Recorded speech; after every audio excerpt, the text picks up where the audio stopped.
Rocha Bustamante Alexander. ¿Qué tienes por Pomites? Porque es una vía indirecta, sí. Hay una vía que es por vector, directa e indirecta. Y viene la de Pomites, en la indirecta. ¿Por qué Pomites? ¿Qué es un Pomites? ¿Nada?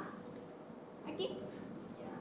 Es como un objeto carente de vida que cualquier persona lo puede tocar y esta vía puede ser contagiada.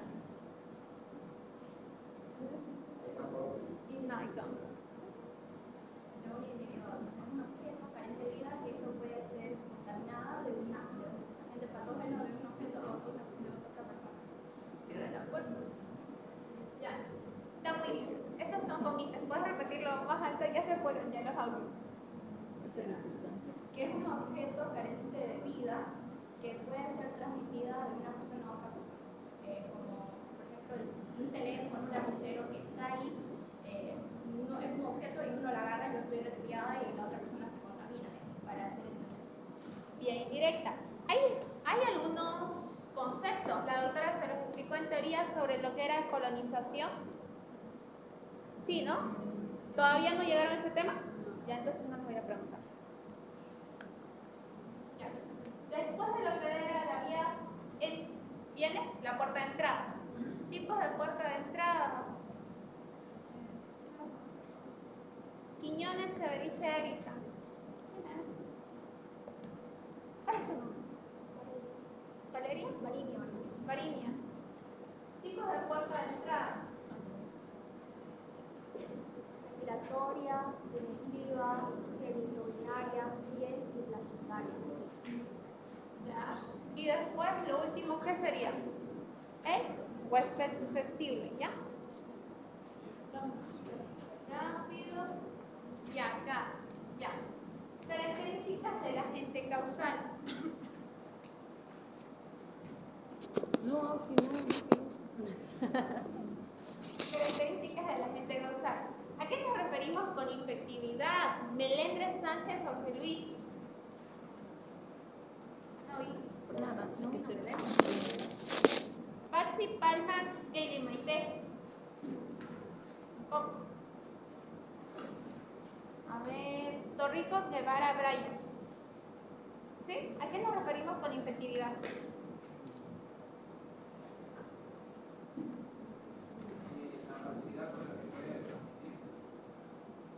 No exactamente.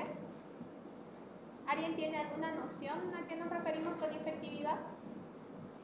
La etiología, la actividad de infección que se da. Es la capacidad o la característica de un agente infeccioso que tiene al momento de penetrar las mucosas, es decir, la característica de cómo ingresa, qué tan rápido en su característica y la capacidad de multiplicarse para generar alguna enfermedad. ¿Ya? Patogenicidad. Daira. Yo repito. Patogenicidad, la capacidad del agente de causar enfermedad. Sí. Más fuerte, Daira. La patogenicidad es la capacidad del agente de causar la enfermedad, de vencer las barreras comunes. ¿Qué tipos de barreras biológicas tenemos, Daira? Me cagué, Jordi. ¿Barreras del Sí. cuerpo? La piel, las mucosas, no sé. Piel, mucosa. Piel, mucosas, el sistema inmune. Sistema inmune. Sí. ¿Cómo se divide el sistema inmune? Sistema adaptativo, sistema innato. Virulencia. ¿A qué nos referimos con virulencia, Jordi? Virulencia es la capacidad de transmitir un virus. De la transmisión. De la transmisión de un virus. Sí. Letalidad. ¿A qué nos referimos con letalidad, Priscila? Al grado de... al grado en que afecta, si es muy grave, para llegar a tasas de letalidad de muerte. Sea muy grave. Sí, va por ahí. Cecilia.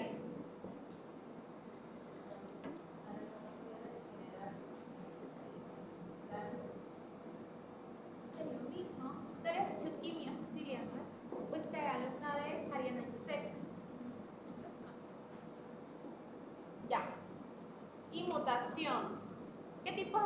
mutación teníamos? A ver, Jordi. Tipos de mutación. Genética. Ya hay mutaciones que van en la genética, ¿sí? Unas que son genómicas y otras que son de la parte externa, del fenotipo. De la parte genética tenemos mutaciones, ¿por qué? Por adherencia, sustitución y pérdida. El reservorio, como ya les dije, el reservorio va a ser el lugar donde el agente etiológico vive y se multiplica. Puede causar, sí, una enfermedad o tampoco no. Por eso se va a dividir en un portador que puede presentar clínica. ¿Qué es clínica? La manifestación de la enfermedad. Signos y síntomas. ¿Qué es un signo, Jordi? Signo. Sensación subjetiva o objetiva. Sensación objetiva. Objetiva, ¿por qué? Porque ¿Qué podés medir? Puede ver, digamos, puede haber es lo que el doctor puede Puede ver. ser visual, sí, o también puedes medir la presión arterial. Priscila, ¿qué es un síntoma? Sensación subjetiva o objetiva. Objetiva.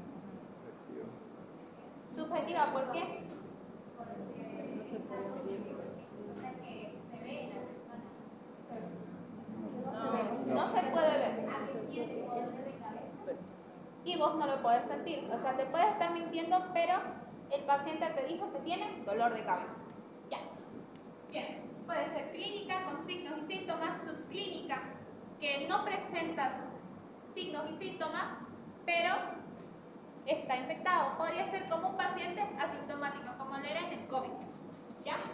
Viene un convaleciente. ¿Qué entienden por convalescencia? Belén.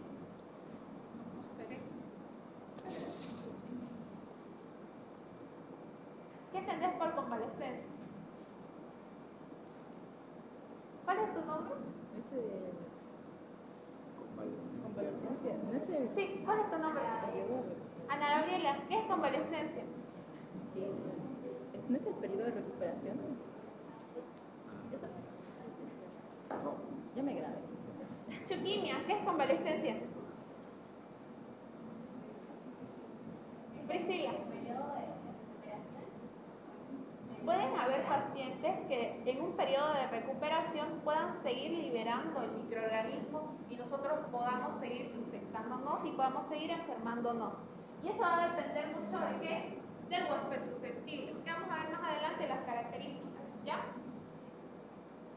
Las vías de salida, que pueden ser respiratoria, intestinal, genitourinaria, mamaria y piel y mucosa. En la respiratoria tenemos lo que son las gotitas de fluye, lo más común. La intestinal, que vendrían a ser las heces fecales, feco oral.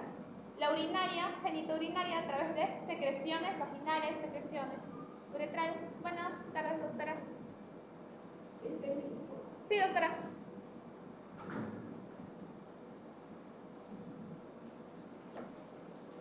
Las vías de entrada, que pueden ser oral, mucocutánea, conjuntiva y aérea.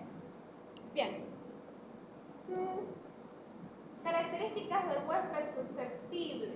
¿Por qué nosotros tenemos que saber las características?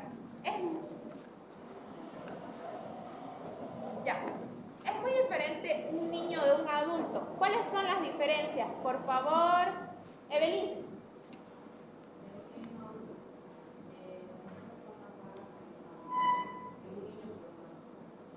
Ya, por ahí. La diferencia en esto es que un niño tiene un sistema inmune que todavía no está siendo adaptado. Puede sufrir una primera infección y puede pasar las manos.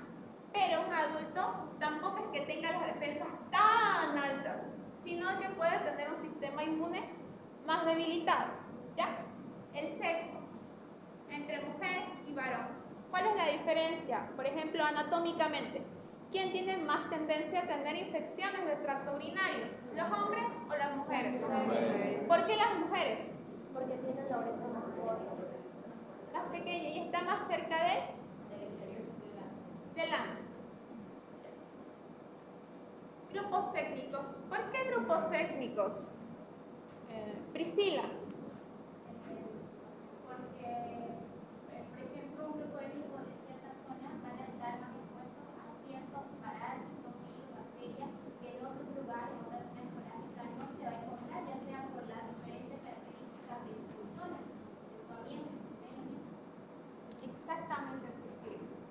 condiciones ambientales y geográficas también entra un poco en lo que es el grupo étnico.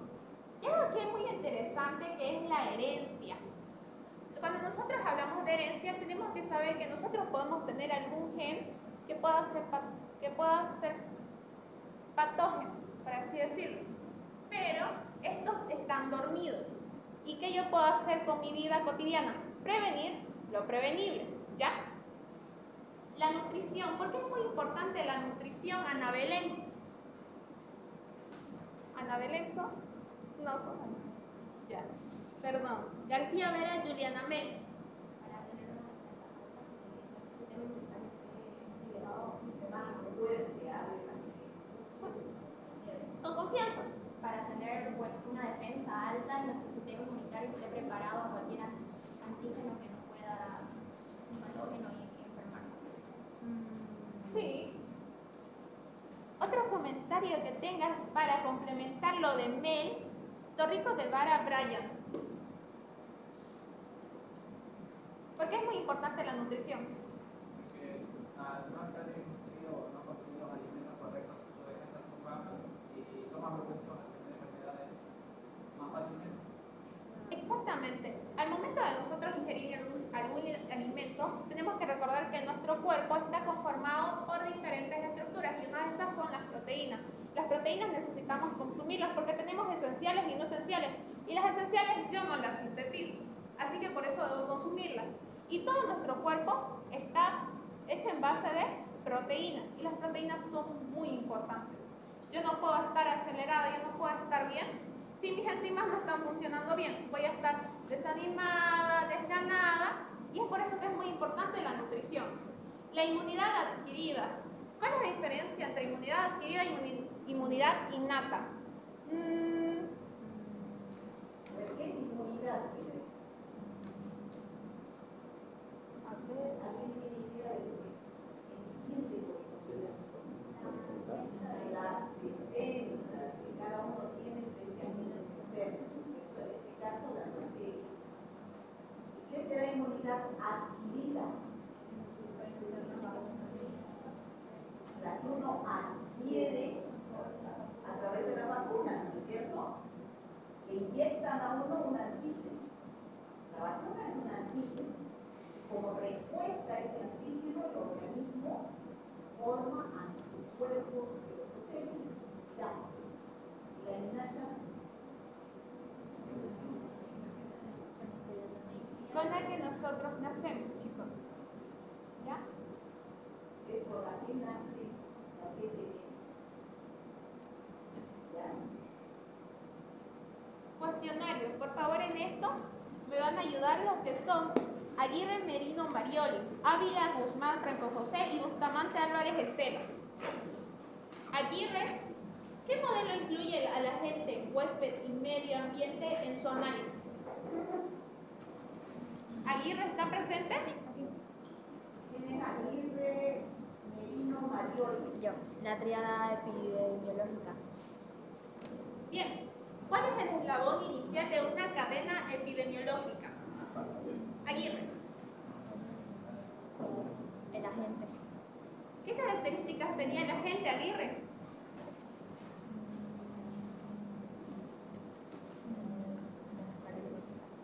Daira, ¿qué características tenía el agente?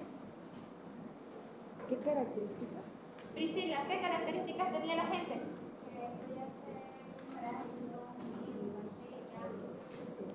Características. Ana.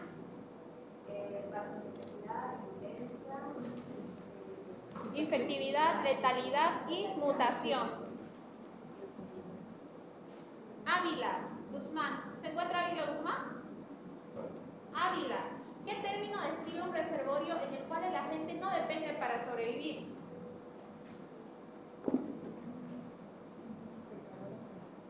Vómito.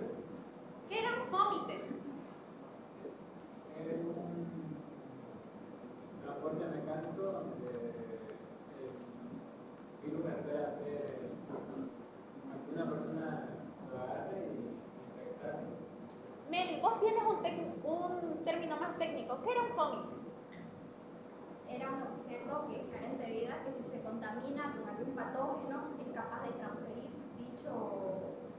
patógeno de un individuo a otro. Y eso Es sería... algo inanimado. Inanimado. Por ejemplo, la manija de la puerta, eso es un poco. Porque uno va con las bacterias, contamina. Viene otro, abre la puerta y transmite. ¿No? Agarra las bacterias que están ahí. Eso es un poco.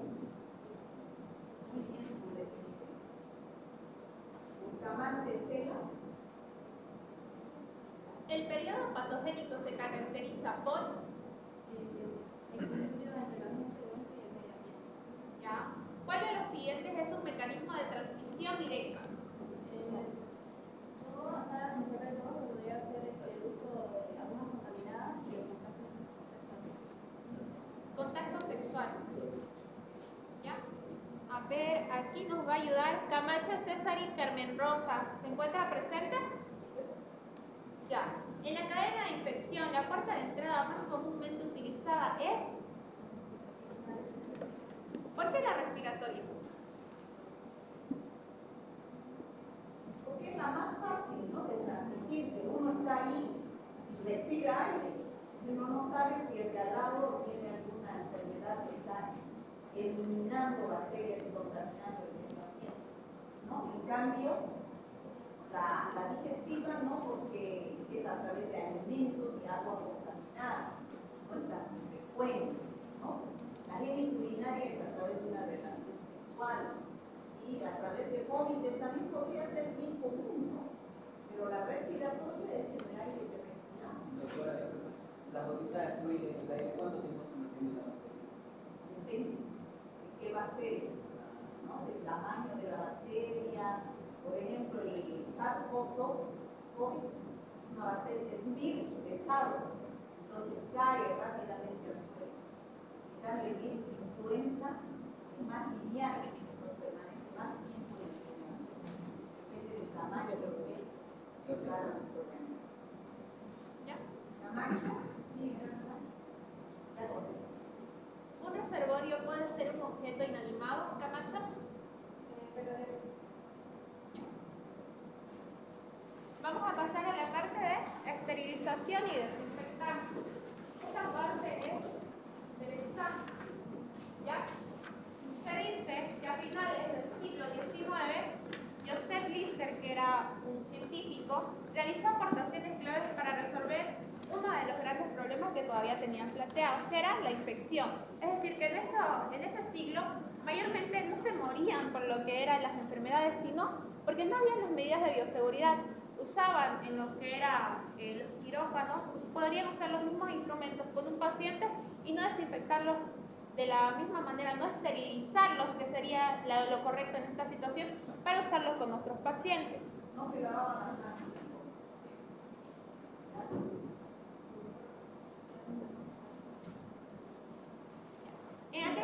En aquellos días, una buena parte de los pacientes intervenidos quirúrgicamente fallecían por causa de la gangrena hospitalaria, piemia, erisipela y otras complicaciones. Es por eso que aquí viene lo que es el ácido fénico, que se usaba más que todo en limpieza de material quirúrgico. Vendría a ser como un antiséptico, ¿ya? ¿A alguien le falta aquí acá? ¿Nadie? ¿No les falta aquí a nadie? ¿Le falta Guarachi? ¿No le dice acá? Creo que no vino para... A ver, voy a llamar lista. Isinia,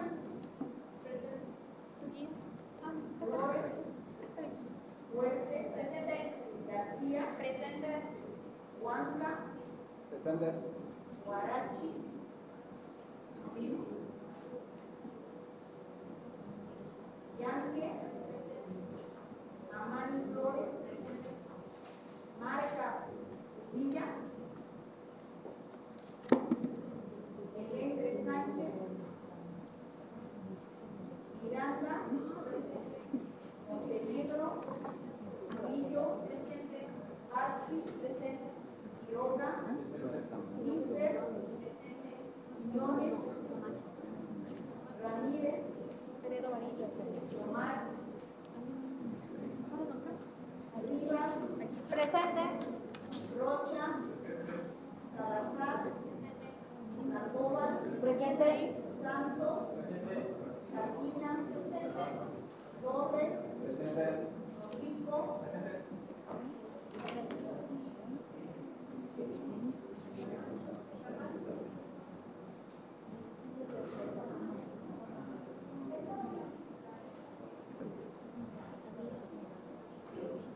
Rico Guevara, Vaca, Coimbra Orozco,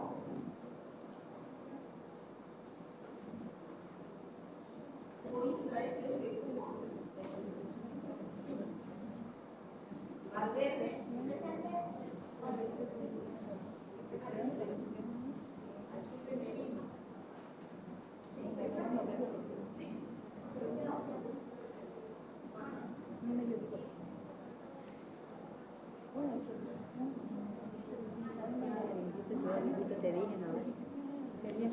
Doctora, yo falta en su lista.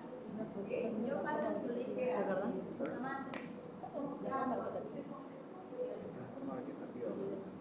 Ya, vamos a seguir. ¿Ya? La esterilización y desinfección. Ya hablamos de Joseph Lister. Vamos a hablar de Louis Pasteur.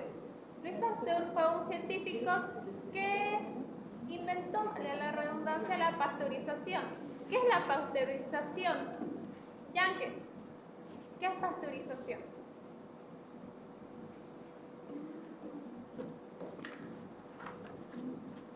La pasteurización va a venir a ser un proceso mediante el cual vamos a eliminar microorganismos en lo que es, en este caso hacían experimentos en lo que era la leche, ¿ya? Los hervían hasta una cierta temperatura para eliminar los microorganismos, pero sin dañar lo que vendría a ser sus características, que vendría a ser el sabor, olor y demás cosas, ¿ya? A cierta temperatura en un tiempo determinado. ¿Ya? Bien, a ver, esta está en su cuestionario, ¿no? Sí, ya sé. Ya. Hay dos formas en las cuales tenemos presentadas a las bacterias. Hay una forma feliz y una forma enojada. ¿Ya? La forma feliz, ¿cuál vendría a ser? La vegetativa. En la vegetativa, ¿cómo se encuentra la bacteria? En condiciones favorables. En condiciones favorables. ¿Y qué tiene una bacteria en estado vegetativo? Ya lo avanzamos. ¿Qué? Elementos facultativos y obligados. Díganme los obligados. El pared celular, citoplasma, membrana citoplasmática, núcleo. ¿Ya? ¿Facultativos? Flagelo, pared celular, nicocálix. Nicocálix y lo más importante, plasma, ¿ya? ¿Sí? Esporo, sí. Ahora, la forma enojada vendría a ser un esporo, ¿no? Que no tiene unas condiciones favorables, por eso se hace bolita. El esporo está conformado de una corteza, un córtex y una cubierta, ¿ya? Es muy importante. Hay un tipo de bacteria que es esporula, que vive en lo que es la tierra. ¿El Mycobacterium tetani? Mycobacterium tetani, el que causa el tétanos. ¿Ya? ¿Cuántos ya lo respondí? ¿Qué es esterilización, Yankee? Está en su guía, también. Yankee, esterilización, Priscila, desinfección, Daira, antisepsia.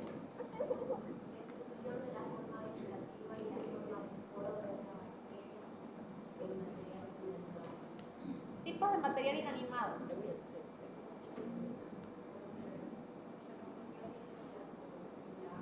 ¿Sí? Desinfección. Esterilización en un celular.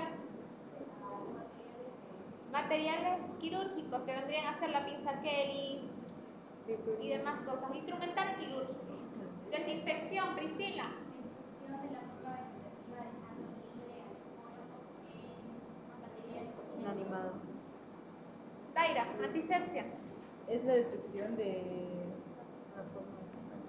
los gérmenes en ¿cómo puedo decirlo? En un medio vivo. De un tejido En vivo. un tejido vivo, perdón. Es la destrucción de la forma vegetativa, pero no del esporo, sino en el tejido. Entonces, ¿cuál es la diferencia entre desinfección y esterilización, Chuquimia?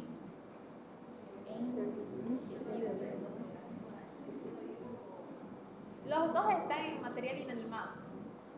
Antisepsia es un tejido vivo. Desinfección y esterilización.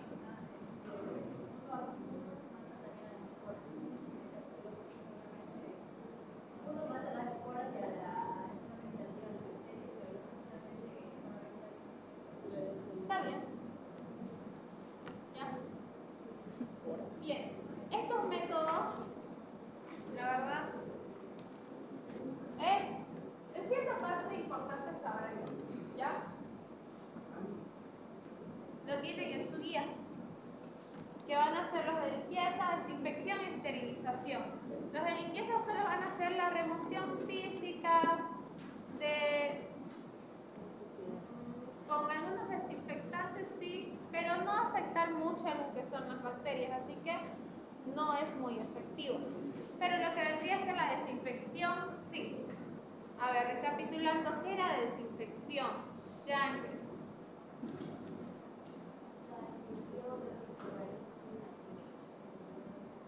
Ya, en eso vamos a tener lo que es la luz ultravioleta y lo que es el ozono. El ozono va a ser un mecanismo de oxidación.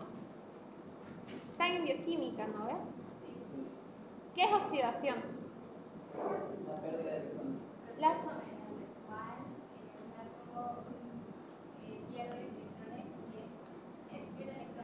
pierde electrones y esta pérdida de electrones puede generar lo que son las especies reactivas del oxígeno.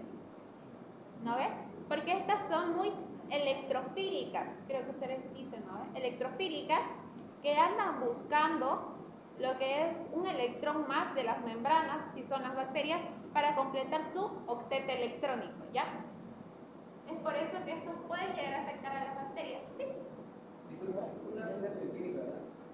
Cuando hay oxidación, se pasan a los electrones al otro y otro, y eso es una reacción en cadena. Sí, es una reacción en cadena. La materia no se construye ni se pierde, solo se vuelve a reutilizar. Eso vendría a ser como un metabolito encrucijada. No se genera energía ni se pierde. Sigue usando lo mismo. Solo se transforma. Exactamente. Ya. Desinfectantes químicos. En esto lo único que necesito que sepan es algunos desinfectantes de alto nivel. Por ejemplo, que puede desinfectar o puede matar lo que vendrían a ser las bacterias, virus y las formas de esporas. Los de mediano o los de intermedio, que solo matarían las formas vegetativas de las bacterias, los virus, pero no las esporas. Y las de nivel bajo, que en este caso no son las más recomendadas, que vendrían a ser los amonios cuaternarios, ¿ya? Ahora esta parte es bonita, la esterilización. Hay una que es a calor seco y otra que es a calor húmedo. El calor seco se encarga de lo que es elevar cierta temperatura, ciertos grados, ¿para qué? Para la oxidación de los componentes celulares. Lo mismo que les dije, casi igual similar de lo que es el ozono, claro, pero en este caso lo eleva tanto que se oxidan, se pierden electrones. Y estos electrones a nivel a largo plazo se van a volver eros. Tipos de eros. ¿Qué más? Peróxido, anión superóxido y hidroxilo, ¿no? Y estos van a atacar en lo que son las membranas, ADN, van a generar esporos, va a generar un desequilibrio, se pierde la homeostasis y la bacteria muere, ¿ya?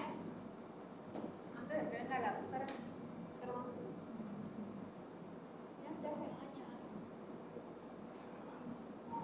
Ya. Subir a Facebook. Esterilización a calor húmedo. Hay que amenazar ¿Ya? con eso. En este caso vamos a tener lo que es la coagulación y el otro que vendría a ser la Desnaturalización. Priscila, vos estás con la doctora Hidalgo. ¿Qué es la desnaturalización? La vida no pide que se repita. ¿La forma? ¿Qué tipo de forma? ¿De qué? De las proteínas, por ejemplo. Las formas de las proteínas. Ya. Tengo tipos de proteínas primarias, secundarias, terciarias, cuaternarias. ¿Cuál se pierde? ¿Y qué se mantiene? Maribel. Las primarias se mantienen porque son las más fuertes. ¿Y las que son secundaria, terciaria y cuaternaria? ¿Sí? ¿Sí? No es un término técnico, se destruyen, se eliminan. Es lo que sirve. ¿Ya? En la coagulación pierden solubilidad, que es por eso las quedan tan estáticas que no pueden realizar sus funciones. Entonces, ¿qué hacen? Nada, no hay enzimas, la bacteria está rígida. No está rígida, claro, pero las enzimas que trabajan en todos los procesos químicos, en las reacciones químicas, acelerando estas reacciones, se pierden. ¿Ya? Y muy importante en esto que me estaba pasando, en el calor seco los hornos de esterilización, incineración, y en el calor húmedo autoclave, ebullición. Y lo que vendría a ser la pasteurización. ¿Qué era pasteurización?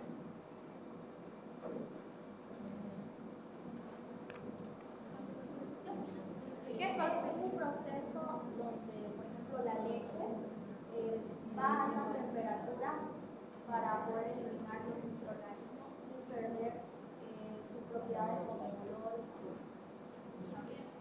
¿Ya? Esto está en su guía. Esto, más que toda esta clasificación, la pueden tener, no está en su guía, se los voy a pasar las diapos, así que no se preocupen. Pero esto, lo que es esterilización a calor húmedo, está en su guía para responder, ¿no? Ya. Mamani Flores, Ana Gabriela. Ana Gabriela. Esterilización a calor húmedo, en términos de autoclave. ¿Qué tipo de instrumentos se esterilizan y qué es esterilización? Esterilización es la eliminación de los microorganismos de forma vegetativa, forma de polvo, ya sea material inanimado. Material inanimado. ¿Y qué instrumentos? La utilizar que es calor húmedo, se puede utilizar ahí material, instrumentos. Ya. ¿Y en el calor seco? En el calor seco,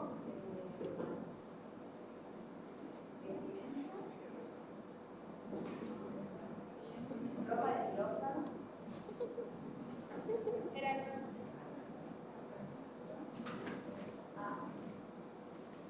¿Ya? Bien. Pero está bien. A ver. Santos Cruz Albert. ¿Quién es? 1, 2, 1, 2. Santos Cruz Albert. Que vendría a ser a Santos. Santos, Sardina y Torres. Santos Cruz Albert. ¿Cuál es el método de esterilización que utiliza vapor de agua a alta presión y temperatura? Exactamente. ¿Y a qué atacaba el autoclave? ¿Qué me generaba? Se utiliza la esterilización. Sí. ¿Qué tenía ahí yo? ¿Coagulación, desnaturalización o oxidación?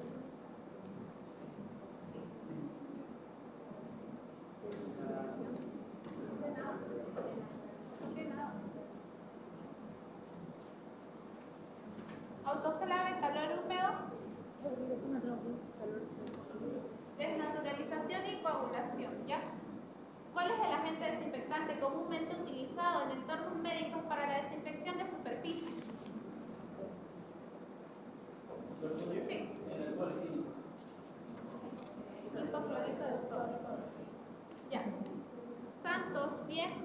Sardina, Jurado, Alison. ¿Tú? Ya. ¿Qué método de esterilización es más adecuado para la esterilización de líquidos sensibles y qué es esterilización?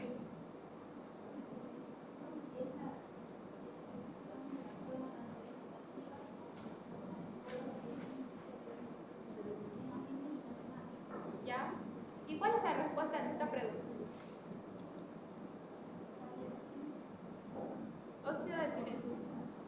¿Cuál es el método de esterilización adecuado para la esterilización de termómetros y otros instrumentos de vidrio?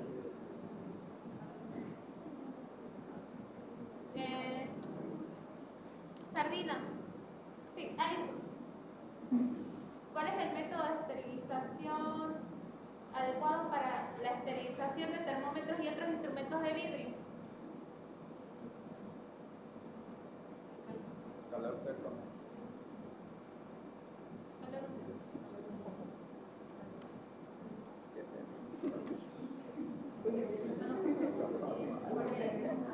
Es calor seco. Es calor seco, chicos. Iríamos tomando. Es calor seco, ni modo de aire. ¿Qué método de desinfección utiliza productos químicos para eliminar microorganismos en superficie?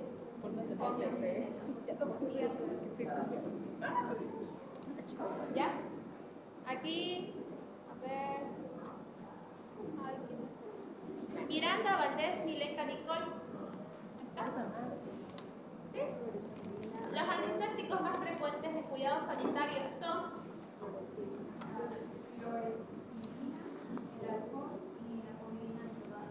¿ya? La povidona iodada se utiliza a concentraciones de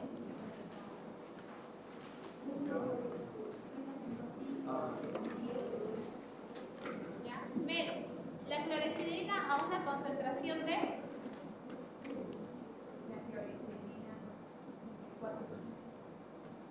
0,5% y el alcohol a una concentración de 70%. Si yo uso un alcohol a concentración 90, 95, 80, 90, ¿qué estoy usando yo? Arriba de 90, ¿qué estoy usando yo con el alcohol? Si a nivel del 70% yo lo estoy usando como desinfectante, 80 a 90%, ¿cómo lo estoy utilizando? Como un mordiente, ¿ya? Vamos a ver en la clase de lo que es tinción de Gram y tinción de Ciel Nielsen. Van a hacer esa tinción, es bonita. Si es que la doctora lo dice. Lo que es, van a usar alcohol acetona que se usa para la tinción de Gram y alcohol ácido para lo que es la tinción de Ciel Nielsen. Eso. ¿Ya? A ver. Paxil, Kaylee Maite. ¿Ya? Cite el antiséptico bucal que se utiliza para evitar la neumonía asociada a ventilación mecánica. Povidona iodada. Bien, ¿cómo se clasifican los instrumentos de acuerdo a su asistencia al paciente de acuerdo a la clasificación de Spaulding en 1968? Quiroga.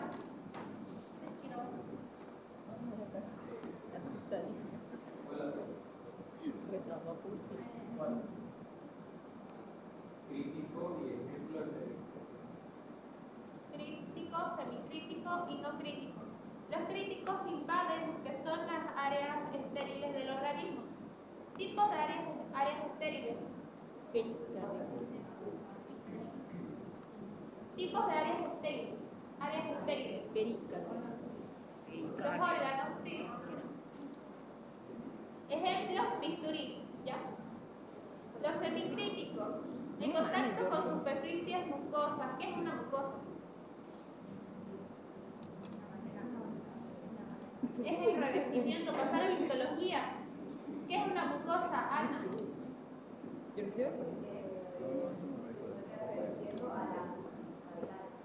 Exacto, la mucosa reveste a las cavidades. ¿Y qué vendría a ser un claro ejemplo acá? La respiración.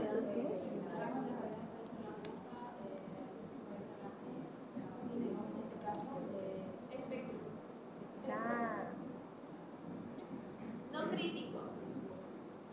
Ejemplos de no críticos: sábana, ropa de cama. ¿Ya?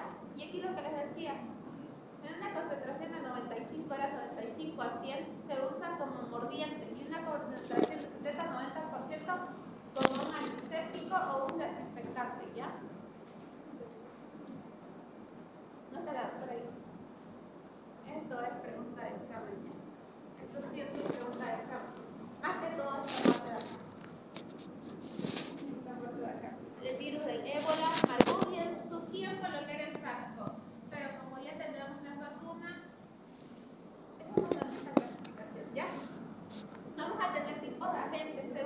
grupo biológico. No. ¿Qué vendría a ser grupo 1, grupo 2, grupo 3 y grupo 4? Daira nos va a explicar.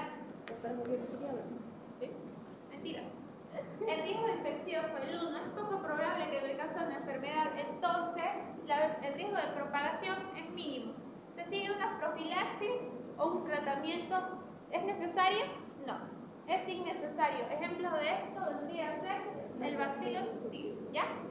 El 2, ¿pueden causar enfermedad? Sí, pueden constituir un peligro para los trabajadores. Poco probable en un riesgo de propagación. Ejemplo de esto vendría a ser la Escherichia coli. Vamos a ver más adelante las infecciones gastrointestinales que vendrían a ser, hay varios tipos de Escherichia coli: enterotoxigénica, enterohemorrágica, enteroagregativa. La enterohemorrágica, esa sí es pregunta de examen del segundo parcial, que vendría a ser a la ingestión de carne de vaca mal cocida, ¿ya? Los demás son a la ingestión de alimentos contaminados con agua, también contaminada. Y no se necesita un tratamiento a no ser que sea de tan gravedad y dependiendo del huésped, ¿ya? El 3, puede provocar una enfermedad grave y constituir un serio peligro. El riesgo de propagación en la colectividad es muy probable, y el profilaxis, el tratamiento de estos es posible generalmente. Uno de estos ejemplos es el Mycobacterium tuberculosis, ¿ya? Que se sigue un tratamiento esquemático de 4-2. 4 meses, 2 meses serían 6, ¿ya? Que se utilizan, lo que es en su tiempo va a ser IREPE, isoniazida, etambutol, rifampicina y demás. Y el 4, que es ya el pregunta de examen, que tiene un riesgo elevado de lo que es la propagación, que no se tiene un conocimiento claro en lo que es la profilaxis, que vendría a ser el virus del ébola, Marburg y en su tiempo el SARS. Lavado de manos, ¿hay tiempo? No. Ya. ¿Qué tipos de lavados de manos conocen? Vaca, Lidia, Diana. ¿Se encuentran? ¿Son dos? Ya. ¿Qué tipos de lavados de manos conocen?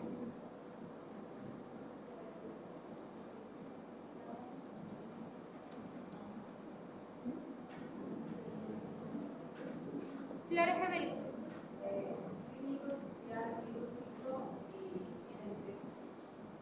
El lavado social, porque ¿qué uso yo en el lavado social? Agua y jabón, ¿ya? En áreas donde no se tiene contacto directo con el paciente. El lavado clínico, ¿cuándo lo utilizo yo? Antes y después de cada atención al paciente. Y el lavado quirúrgico, muy importante, que lo van a aprender en tercero, en la materia de cirugía 1, ¿ya? Que se realiza antes de entrar al quirófano o antes de manipular material estéril. ¿Qué precauciones hay que tener para el lavado de manos? Daira. Que las uñas no sean tan largas, no hay que cortar objetos como anillos y no hay que tener, digamos, en el caso de las mujeres, esmalte. ¿Ya? Mojarse las manos con agua corriente limpia. Esas son algunas indicaciones, pero también está bien lo que dijiste, ¿ya? Ya, esto entró en mi año, este año no lo tienen en su guía, pero es quizá importante que lo sepan. Los 5 momentos del lavado de manos, ¿ya? 1, antes de tocar al paciente. ¿Por qué? Porque pudimos haber estado en consulta, entonces no podemos arriesgar al paciente ni arriesgarnos nosotros. 2, antes de realizar una tarea limpia o aséptica. ¿Qué es antisepsia? Jordi, ¿qué es antisepsia? Es la limpieza o destrucción de los gérmenes en el tejido yo. Ya, solo de los gérmenes. No dudes, sí está bien. Está bien. Después del riesgo de exposición a líquidos corporales, ¿ya? Como puede ser saliva y sangre. Después de tocar al paciente y después del contacto con el entorno del paciente, ¿ya? El manejo de residuos. En estos vamos a tener 3 tipos. Los residuos infecciosos, especiales y comunes, que van a ser clasificados sin clasificación A,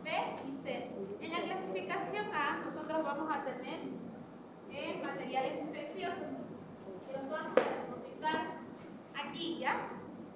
Cualquier material, no sé si me han no le toqué. Ya está, ya está. No le Ya toqué. está. Residuos infecciosos que van a ser biológicos, sangre, hemoderivados y fluidos corporales, que yo sé que aquí podemos hacer una flebotomía, y entonces, ¿qué puedo hacer yo? Deposito la sangre en cal y la jeringa lo mando a infecciosos, el objeto cortopunzante al guardián, ¿ya? Quirúrgico, anatómico, patológico, que vendría a ser más que todo en el anfiteatro, los cortopunzantes, lo que vendría a ser el guardián, los cadáveres o partes de animales contaminados, aquí no tenemos, creo que no, y asistencia a pacientes en aislamiento. Lo que vendrían a ser los residuos especiales, radioactivos, farmacéuticos y químicos peligrosos. Y los residuos comunes, que podrían ser una hoja de papel, cartón y diferentes materiales de limpieza, ¿ya? Residuos infecciosos al basurero de color rojo, ¿ya? Guantes, algodones, todo ya. Prohibido colocarlo en el negro, por favor. Residuos comunes, hojas, papeles, residuos especiales y residuos cortopunzantes. ¿Bien? Este tema tiene mucho.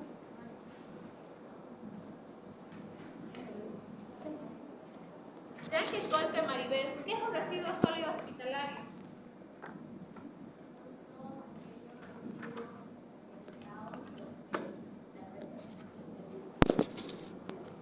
¿Ya? Aguirre, Merino, Marioli, define lo que es un residuo infeccioso.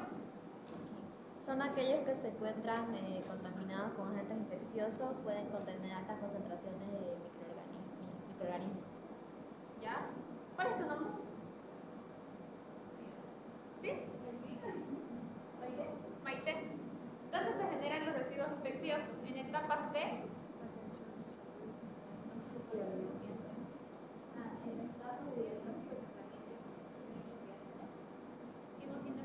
inmunizaciones e investigaciones. Sí. Completa el cuadro del porcentaje de generación de residuos. En esta tenemos una controversia con los auxiliares, ¿ya? A ver. Comunes 50%, infecciosos 40%, especiales 4% y cortopunzantes 5%. Los auxiliares tienen. Es que la doctora en el video que nos envió, ahí se le queda el 56% y luego el 35%. No lo cuenta los cortopunzantes. ¿No los cuentan? Entonces, Sí lo cuenta, sí lo cuenta, 5%. Solo que en los comunes está 56% y en los infecciosos 35%. Después sí. Ajá, sí. ya. Me pasan ese dato, lo acomodo y se los mando, ¿ya? Bien. Los residuos. ¿Cuál es tu nombre? Andrea. Los residuos. Inmediatamente después de ser utilizados se depositarán en recipientes de plástico duro o metal con tapa. Los recipientes llenos en sus 3/4 partes serán enviados para su tratamiento al autoclave o al incinerador. Sí. Dairas. Los residuos no deben permanecer más de 24 horas en el almacenamiento inicial para evitar contaminación. Infecciosos. Bien, este flujograma creo que vale la pena explicarlo en algún punto, porque después esto viene en un cuestionario y ya no hay más, ¿no? Sí, ¿no ves? Después esto viene aquí. Ya. Digamos que un nombre. ¿A quién vamos a hacerle bullying? Miguel. Ya, Miguel. Se la voy a mandar. Miguel es un interno de medicina. Está en su 6º año. Ya Miguel es un estudiante de 3er año. Yeah. Y sí existe. Miguel, si estás viendo esto. Un saludo. Miguel no sigue todas las normas de bioseguridad porque no atendió a la clase de bacteriología donde me dieron bioseguridad. Ya. ¿Qué pasó? Miguel tuvo un accidente por inoculación. Y Miguel, como sabe el flujograma porque fue lo único que atendió, Miguel. ¿qué va a pasar? Va a avisar a lo que es, ¿a quién? al responsable de turno del hospital. ¿Ya? Miguel está de turno. Miguel fue al hospital para estar de turno. Luego, el responsable de turno se va a comunicar con lo que es epidemiología, ¿ya?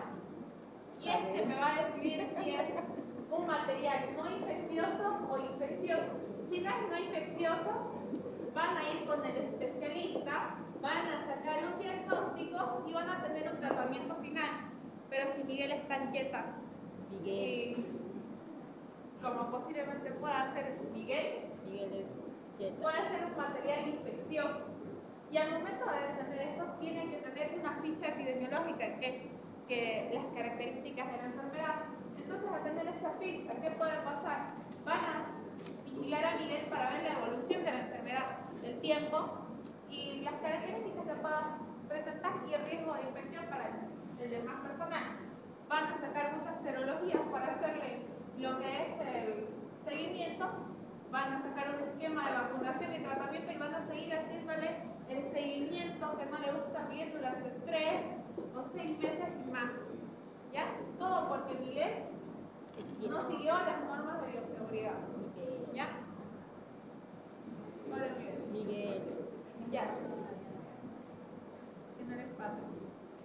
Yo tenía una compañera en el laboratorio de fisiología. Hay una cosa que se llama Macrina, no veas esto. No. Donde Jordi, bótaselo. ¿Ya? Y hay una cosita que se llama Batuteina. Ya le dio el nombre. Gracias. ¿Ya? Esta cosita de Batuteina tiene una agujita bonita.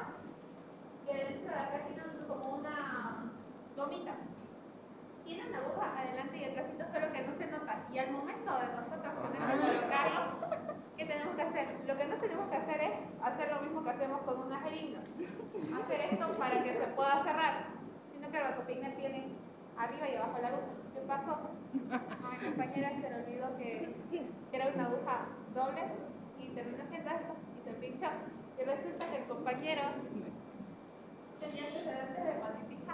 ¿Ya? Pero no se sabe quién es. Ya. Rivas, Francés, Jennifer. Ya. Ya. ¿Qué hacer frente a un accidente cortopunzante?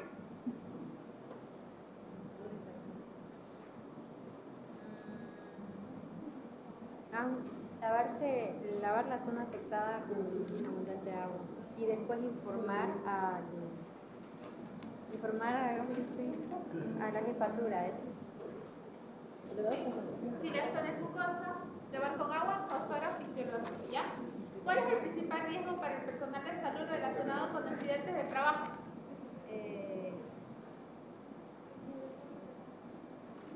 Utilizar elementos de protección personal. Accidentes con material cortopunzante contaminado, ¿ya? ¿Leíste la segunda, la tercera? ¿Cuál me preguntó? La segunda, ¿ya? Priscila, ¿qué medida disminuye el riesgo de contraer infecciones como VIH, hepatitis y hepatitis C? Utilizar elementos de protección personal. Ana, ¿cuál es la primera acción que se debe realizar tras un accidente con material cortopunzante? Lavar la zona tocada, abundante agua y jabón por el brazo. Chuquimia, tras el accidente, ¿qué exámenes debe realizarse al funcionario y a la fuente? Entonces sería seguro. Deberíamos 15 minutos antes. ¡Guau! Una pulsación. ¿Firmaron todas las hojas? No falta nadie en las hojas, ¿no? Porque esa es su asistencia. ¿Ya? ¿Quién tiene las hojas?